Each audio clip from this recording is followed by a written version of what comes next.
Hey guys, it's me again. First and foremost, I just want to say thank you so much. Wow, I honestly have been just so blown away by the encouragement and the support after the first video posted. It is very, very humbling for me. Just knowing that many people are willing to talk about this issue and that many people actually care is definitely just a huge blessing, and was a huge blessing for me all week. I obviously am not doing this for myself. I'm not trying to get people to say, "Oh, like you're doing awesome things." Like that is definitely not the goal of this. It really, truthfully, is for us to start having a conversation and work towards ending the stigma of mental illness. So thank you so much for your support, and continue to comment your own stories, share your own stories with me, share the video, whatever that looks like, because I really think that ending the stigma really is going to happen by each of us playing our part. And so that's all I'm really trying to do, is just play my part in all of this. But I really, really appreciate it.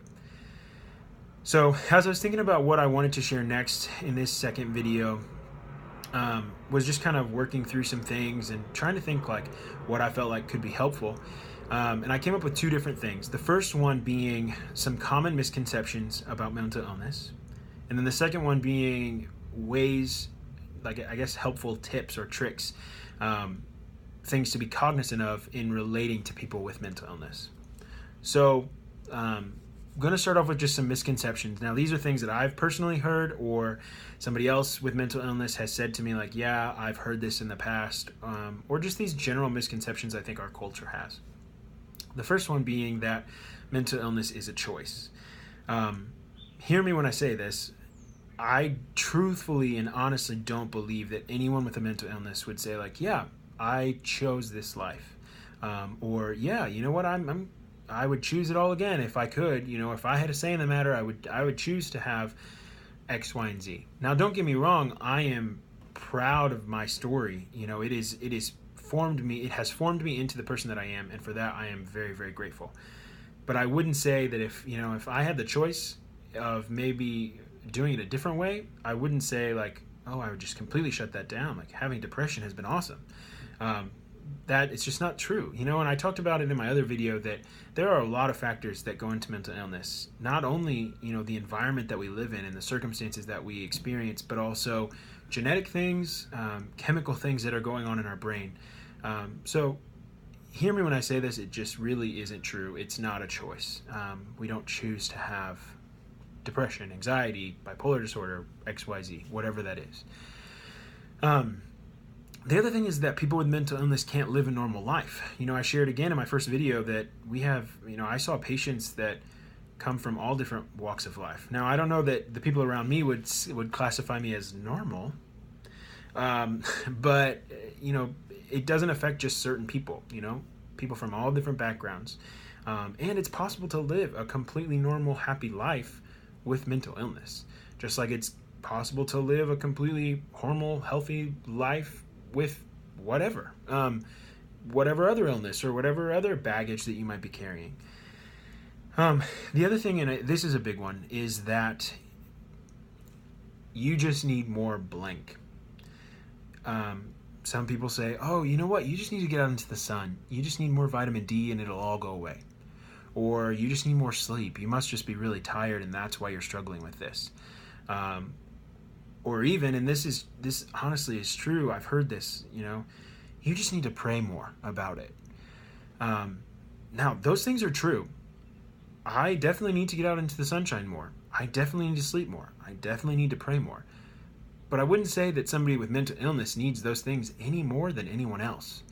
And the idea that you could it kind of goes back to that choice thing. Like, oh, well, if you would make the choice to spend more time out in the sunshine or exercising, then this all would just go away. Or if you would just pray more, like, that it would just all go away. You would wake up and it would be gone. Now, I'm not discounting that, especially prayer. I have met people that say, I've struggled with mental health issues for a very long time, and all of a sudden I prayed and, God kind of delivered me from that. And that's amazing, and praise God for that. But it's not the answer for everyone, and it's not going to happen the same way, because trust me, if that were true, I wouldn't be making these videos. I prayed for a very, very long time that God would just completely take this away from me. And it's just not something that he's done. And, I think that one of the reasons that has happened is so that I can share my story, so that I can relate to people who have similar experiences. And so it's just not something that you can fix with blank. It can't, even medications aren't going to just, oh, you just need this pill and it'll all go away. It's a lot deeper of an issue than that. Something else that I think is kind of a misconception is that mental health is a sign of weakness, or that it in and of itself is a weakness. And honestly, it is. It's a weakness in the fact that it reminds me that I'm human. It reminds me that I don't have it all together, and that I don't have the power within me to just make the world the way that I want it to be, But I wouldn't say that it's more of a weakness or less of a weakness than somebody who struggles with pride, or somebody who, has whatever's going on in their life, whatever baggage they're carrying. Yeah, all of these things could be considered a weakness, but it's not something that, it's, oh, well, you're just a weak person. That's not the case. Because honestly, some of the strongest people that I have ever met have mental illness. Because I think, being able to stand up and say, hey, I don't have it all together and I need help. In my opinion, that is by far the strongest thing that a person can do, is to speak up and say, look, I can't do this on my own, and I need somebody. I need you to come alongside of me. And so it's not that. It truthfully isn't, guys. It's not a weakness. Another thing, and I don't want to dwell on this very long, but is that we're all going to snap one day. Unfortunately, we live in a world where people make bad decisions and really unfortunate things happen. But we cannot allow ourselves as a culture to say, oh, X, Y, and Z, that this shooting or that thing happened because they have a mental illness. We can't lump everyone together like that. And I just don't think that that's healthy. And so don't just have that misconception of, oh, everyone that struggles with depression we're just waiting for them to snap, or I hope they don't do that thing that one person I saw on the news did, because again, that's just overgeneralizing things, and it's just not true. Now, this next kind of topic that I want to talk to you about is very near and dear to my heart, because I've had a lot of really great conversations with other people with mental illness, and also conversations with people in my life, family members, friends, my wife, my best friend, these conversations about what does it look like to relate to somebody with mental illness, because obviously, again, thankfully, not everyone has mental illness. I'm very thankful for that. But like I said earlier, everyone knows somebody with mental illness. And for somebody who doesn't struggle with it, it can be kind of overwhelming, and you don't really know how to act around that person, or you don't really know what to say or what to do. And so these are some just general tips that I've kind of come up with that have come out of conversations that I've had with my spouse, my friends, that they say, I want to help you. I want to be there for you, but how can I do that? What does that look like? And so these are just some things that I hope will be helpful to you as you relate to people in the future that could be in your life with mental illness. The first one, and it's a big one, so I kind of want to start off strong, is don't avoid it. If you find out that somebody has a mental illness, don't avoid them and don't avoid the subject, because you're not going to remind us, oh, they must have forgotten they have depression, but I'm afraid to bring it up because I don't want them to start thinking about it again. Trust me, we didn't forget.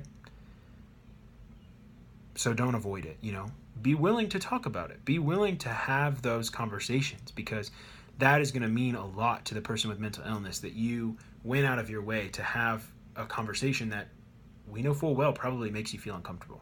It means a lot.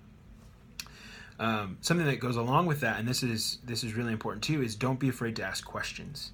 I told my wife from the very beginning, as well as my best friend, I said, look, I understand that you can't fully understand what I'm going through, but I want to have the opportunity to share with you what this looks like in my life. So if you have a question, ask it.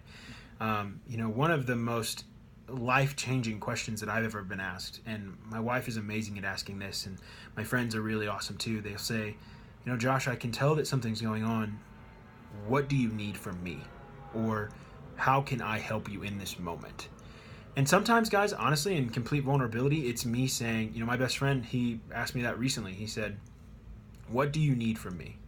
And I said, look, I honestly just need you to tell me that I have value. I just need you to tell me that I'm doing okay in life, that I'm a good husband, that I'm a good friend, that I'm making a difference.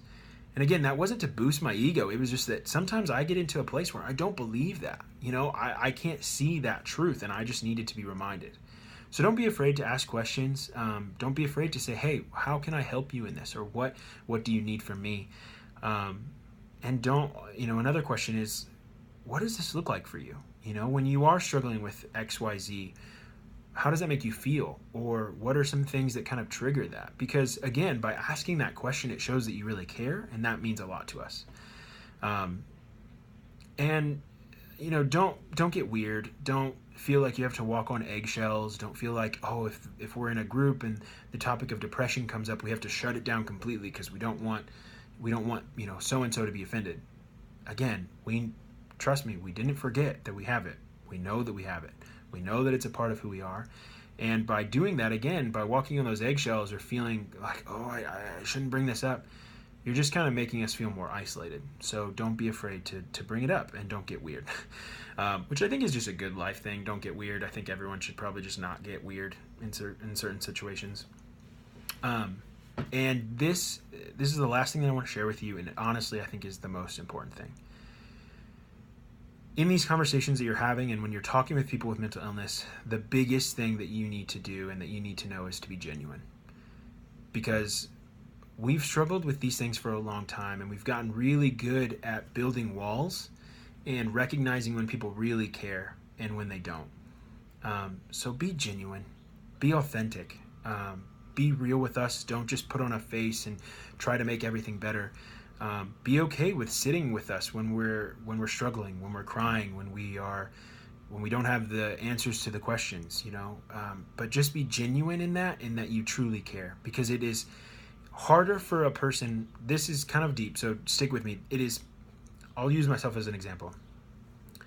It would be worse for a person to open up to me, or for me to open up to a person and them to just be ingenuine with me, than for me to have never had the opportunity to open up with them. Because if I open up to you and then you start acting funny, or you kind of put up a wall, and I'm not really getting the real you anymore, that just makes me feel like, they wish that I wouldn't have brought that up, or they didn't really care to know that. So just be genuine in the way that you act. Be okay with saying like, hey, I don't understand what's going on, but how can I help you? What does that look like? I want to be there for you, and mean that. Don't just say these things. You have to follow through. And that's the other thing, is following through in your word. When you come into contact with somebody with mental illness and you say, hey, I really want to be there for you, I want to encourage you in this, actually do that. Check in, follow up with them, say, hey, I've been thinking about you, I've been praying for you. How are you doing? How are things going? What's going on in your life? Because at the end of the day, isn't that what we all want? I, for a long time, have kind of had this idea that I think, truthfully, at the core of each person, in our own humanness, the biggest thing that we desire and need is to be known, to be seen, and to be heard. And mental illness doesn't change that. Those are the exact same thing. We need those exact same things, just like everyone else. And so be genuine, be authentic, be willing to be uncomfortable, and be open and honest about your desire to want to walk with whoever that person is as they kind of go through this struggle, helping them to see that they're not alone. Because that really is the only way that we're going to end the stigma, is by uniting together and making sure that every single person knows that they are not alone. Thank you so much for watching. If you have any questions, feel free to message me. Feel free to put it in the comments. I would love to answer those things and just kind of help people to understand, again, more about what it looks like to have mental illness. I'm so grateful for you and the fact that you've watched this. Hopefully you stuck it out. If not, I'm still grateful for that support and encouragement. So thank you guys so much, and you'll hear from me soon. Have a great day.